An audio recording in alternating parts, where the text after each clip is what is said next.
Welcome back, traders. It's Thursday, April 10th, and there's no shortage of actions on the charts. We've got a full-blown trade war brewing between the US and China now after the US president decided to provide a 90-day talk it out timer to trade partners other than China, as China was the only one to take countermeasures against the US import tariffs.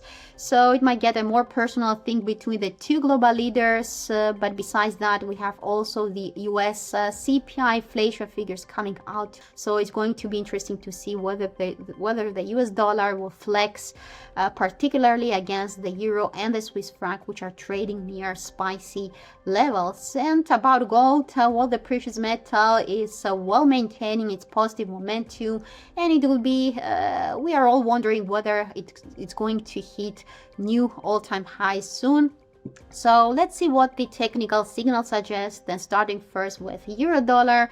Well, euro dollar started the day with strong positive momentum. It's trying to overcome the 1.1050 level once again. That territory has been a tough resistance over the past couple of days, so a successful close above it could fuel more positive momentum, in which case the price could hit the 1.1175 or 1.12 territory where it peaked back in 2024. There is a key resistance line within this region, the one that connects the 2023 and 2024 highs. So that territory might be important to watch before we head towards the 2023 high of 1.1250 and 1.1275. Well, the upper band of this bullish channel is located here as well, so that region might also be important to watch. Well, if we successfully overcome this bar as well, then the rally could stretch towards the 1.1375, and we can see that I have highlighted this area because there is a key long-term resistance trend line coming from the 2021 high, so that territory might be also pivotal. Well, now if you look at the technical indicators, while both the RSI and the stochastic oscillator suggest that the short-term bias is skewed to the upside, the MACD is also trying to rise back above its red signal line, so it seems that there is chance for a bullish continuation. Nevertheless, if the price pulls back below the 1.10 level, I believe that the price could reverse lower to retest the lower boundary of this bullish channel, the 20-day moving average, and the 23.6% Fibonacci retracement of this up leg, which are all sitting at the same territory between 1.0890 and 1.0915.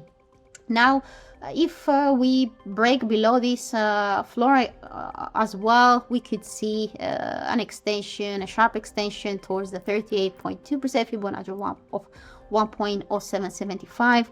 The 200-day moving average could also come in sight near 1.0732 before we head towards the next Fibonacci level. This is the 50% Fibonacci territory at 1.0660. And now switching to dollar Swiss franc here, I believe that there's a very nice rectangle to trade here. That rectangle has been holding since 2023, and the price, well, the most interesting thing here is that the price found support around this around the lower boundary of this rectangle, seen between 0.8355 and 1.8331. This has been also a key support territory back in 2015, so that makes it crucial to watch. And given this long week bullish candlestick, I believe that there is an opportunity for continuation higher despite today's decline. And if you look at the RSI and the stochastic oscillators, they are already near oversold region, within oversold territory, so that suggests that there is limited room for declines. So if we manage to hold above yesterday's open price at 0.8470, then we could retest again the 0.8555 region, which coincides with the 23.6% Fibonacci retracement of this downleg, a break of which could take us up to 0.8675 and 0.87. We could test the 20-day exponential moving average within the zone before we meet the resistance trend line from February's highs, and the 50% Fibonacci retracement of this long downfall from 2022 to 2024 that's seen around 0.8780. So that could be a critical territory to watch before the outlook turns more positive and the price heads towards the next barriers in between, seen near 0.8885. Now, if downside pressures persist and the price breaks below the key base of 0.8350 and 0.8330, then in this case we could head towards the 2015 low of 0.82. There might be another support near 0.8145, since this is where the this support line, a long-term one which connects the lows from the pandemic lows, is placed. So that could be another pivot territory for the pair.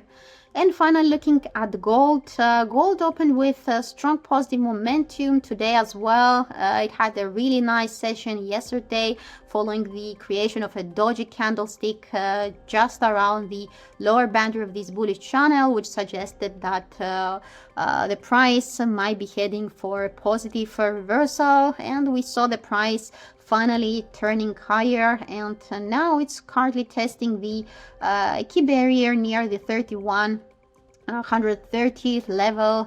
This broken support short-term trend line is within the same region, and we could see that this territory has been quite constraining a couple of weeks ago. So I would pay attention to this region as well as to the upper band of this bullish channel seen near 3170. If we successfully surpass this wall, then the next barrier could emerge immediately between 3200 and 3230. Where this resistance line is located. So we may see some busy activity within this territory before we head towards the next psychological mark of 3300. Both the RSI and the stochastic oscillator suggest that the bias is positive. They are all pointing upwards. The stochastic oscillator has turned up near its 20 oversold mark, and the RSI is above 50. So we have some positive signs here. However, if the price declines below the 180 level, then we may see another test near the lower boundary of this bullish channel between the 3000 and 3020 levels, and then the 50-day moving average could come next into view. That line is currently near 2960. And additional declines from here could then bring the 2900 level back into view. Perhaps the 2850 and 2880 zone could also provide some protections as they did back in February and in March. So that's everything I wanted to share with you guys. Thank you for watching. I wish you liked my video. If you did, please subscribe to this channel. We'll be back next week for more technical analysis. Yeah, stay tuned and we'll come back with more interesting information. Thank you for watching and see you next time.